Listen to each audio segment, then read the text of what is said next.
introduce you to benthic macroinvertebrates, and the reason we're back here in the room is because before you go out to the river and get in the water and hunt these creatures down, you need to start in the lab and check out your equipment, make sure that everything is together and you have a set of waders that fit you and so on. Remember, these creatures are vital to river study because since they're creatures that don't migrate and swim up and down the river like a fish, they live in pretty much the same place from year to year. It's very valuable to look at them, and by assessing their variety and diversity, you can get a very good indication of year-long qualities of the river water. If you do a chemical test, that can change very drastically from day to day, but if you check these creatures out several times a year, you have a great indication of the quality of the water. Some of them are more or less tolerant to different pollutants, and based on the creatures you find, you can make a pretty good call as to the toxicity or hopefully the safety of your water for living organisms. So we're simply going to take you now through all the equipment you need to go out there and study these fascinating little creatures. Okay, besides the safety equipment that you already are aware of with the gloves and the goggles, you are going to have quite a bit of stuff to carry. So everybody in the benthic macroinvertebrate group is going to have to pitch together when they do this. Besides just looking at benthic macroinvertebrates, one of the things that if there's a little additional time that we have for you guys is an actual seine to see if we can capture some vertebrates besides some benthic macroinvertebrates and take a survey of what kind of fishes we might have living in the water down at the river. So one of the things you'll want to grab is our actual seine for capturing fish. And then the most important thing that you need to have besides your boots is this particular thing here. And if you'll grab part of that. Surely. And I'll grab this part, and let's put that in there. Okay. This particular apparatus is called a kick net. We have a variety of different kick nets, but this is one of our easy ones to work with. You think it's pretty easy to work with there, Mr. Matthew? So far, it's quite easy. Okay. And the kick net is for collecting our samples of benthic macroinvertebrates. And you see it has two large dowels. It's about a little over 1 meter in width. And what you got to do here is, we'll show you this out at the river, is jab it down, and this is where as the water current flows through here, and we scrape off benthic macroinvertebrates. They get trapped against this mesh. So you'll need to have your kick net. Make sure we have at least one of those.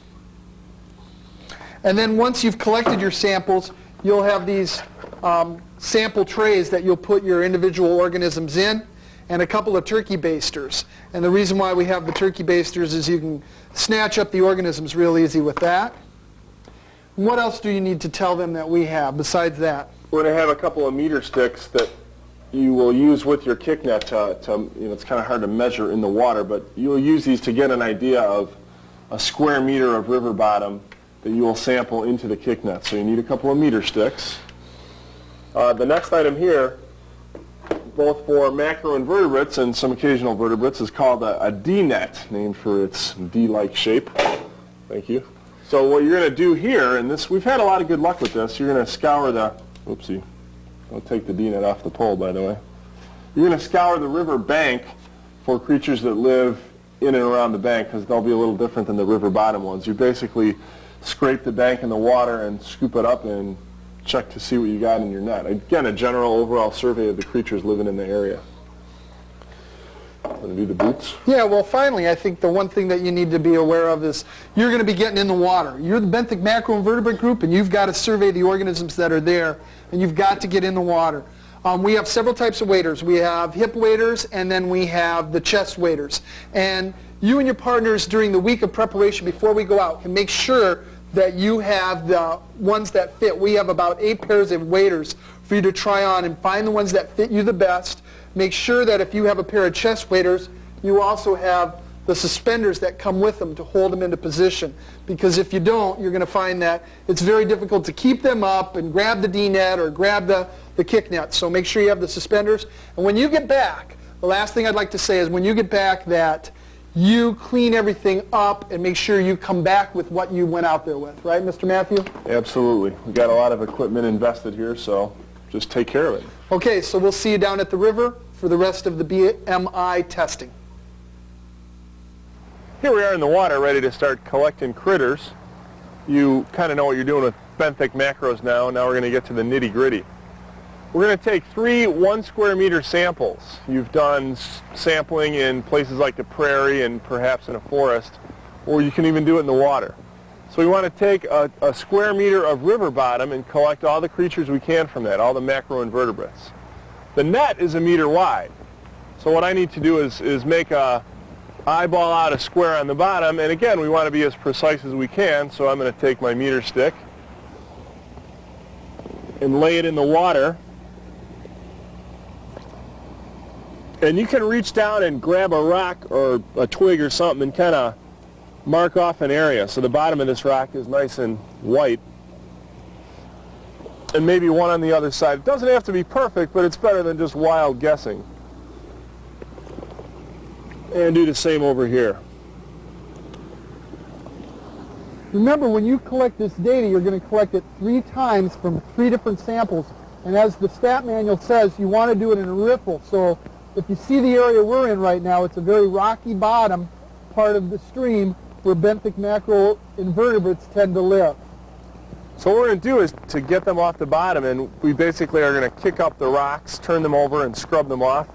And as they get washed downstream, they're going to get collected in the net Mr. Piskel's holding. You've got to make sure the net is taut, stretched out, and the bottom of the net is on the bottom of the river. And even a little trick we've learned over the years is to take a couple of rocks and anchor down the bottom of that net so those little critters cannot escape.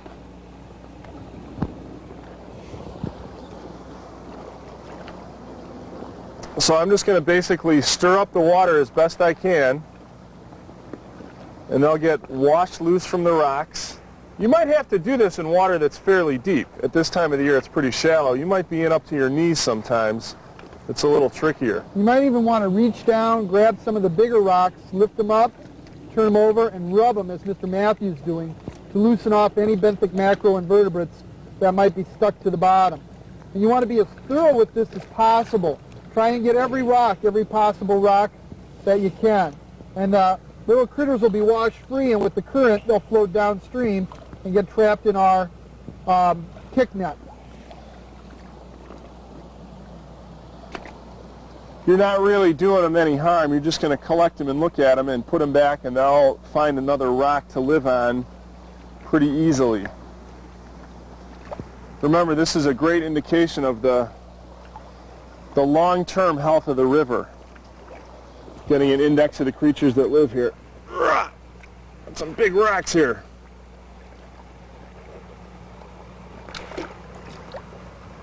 You may not be seeing anything pop up immediately, but remember, a lot of these creatures are almost microscopic, and you need to examine them on shore with the net up close and personal. This bottom is about as scoured as it's ever been, I think. Okay. Once you've collected or scoured all the bottom and got it, and the next part comes kind of tricky, make sure you get everything. You got to kind of lean it back and then lift it up fast, and then you'll trap your organisms in your D net or kick net right there. And there's a lot of vegetation that's in there, maybe some sand and grit. But now we're ready to go over to the shoreline where your partners will be waiting in great anticipation to see what it is you've caught. This is a really fun activity because you never can tell what you're going to get. We've caught everything from crayfish to leeches, and so we're going to go take it back to the shoreline and explore it and categorize our insects and our benthic macroinvertebrates. I'm one of the team members that's now on shore. My other classmates are in the water collecting more macroinvertebrates. My job is to take this net and sort out creatures from vegetation and put them in a tray over here. So you have to get down into the nitty-gritty and get your face down on this net and hunt for creatures, because they're not easy to see. But you'll figure out what they are and just start picking them off the net and putting them in this general collecting tray. You know, we don't want rocks and weeds in there. We just want live creatures. And I found a couple of caddisfly larvae, and I plunked them off and stuck them in there. So do this you know, you'll have gloves on, so get in there and get dirty a little bit. Don't be afraid of it. And sort through the whole net and sift through everything until you've picked it clean for every creature you can find. And we've done a little bit of that already, so this screen is pretty empty. There's a couple more larvae over here. You know, 2 or 3 of you can be doing this. So once it's picked clean, you have all the critters in the water where they're still safe and can be looked at a little more closely. This net will go back to the river to get washed out by your partners in the water, and they'll bring you another one if you need another one, or they'll just clean it out to be done. What you'll see next is a shot of all the creatures in the tray, and then we'll show you how to sort them out. Here we've got our general survey dish, and you can see all kinds of stuff in here. There's a damselfly larva wiggling around. There is a slew of caddisfly larvae down here. I have never seen a clump this big. They'll grow and mature into a caddisfly, but this is their larval form being in the water. I'll try and break them apart a little bit there. Here's another damselfly, or no, that's a dragonfly larva, this big fat one right here. Haven't seen too many of those. What you're going to do with this is the team of you that's on the shore is going to take this general tray and sort it out into 3 classes of creatures, and this is stuff that's in your stat manual in the Benthic chapter. Group 1, Group 2, and Group 3. Each group indicates, or actually all 3 groups together indicate the water quality. The more there are of Group 1, those are organisms that are sensitive to anything, so they are found only in good quality water. The more Group 1 you find, the better the water is for macroinvertebrates. So we're going to show you in a second how you can take more trays and simply divide these up and sort them out and then take a count of them. And we'll do more of that back in the lab. My partners are now back in the water. They took that screen and rinsed it out, and they're getting another sample for me. And again, I'm probably working with a couple people.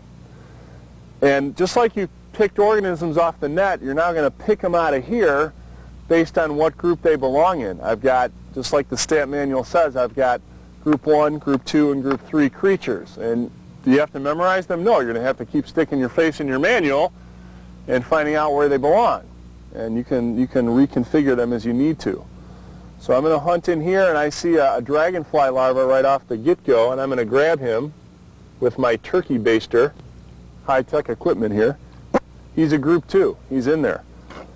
And I've sorted a few out already. I've got a dragonfly larva in Group 1. I've got a caddisfly larva in Group 1. I've got a leech over here in Group 3. So I have to go through and do this for the entire pan and sort them out and then take a count of them. Even though we're going to figure this out back in the lab, your partner, or even me, I should have my journal open and saying, well, for screen number 1, Group 1, I have 7 creatures, and my partner writes it down. In Group 2, I have, say, 10 creatures, and my partner writes it down. So you've got a good record, so you have to come back out here and start the whole process over again.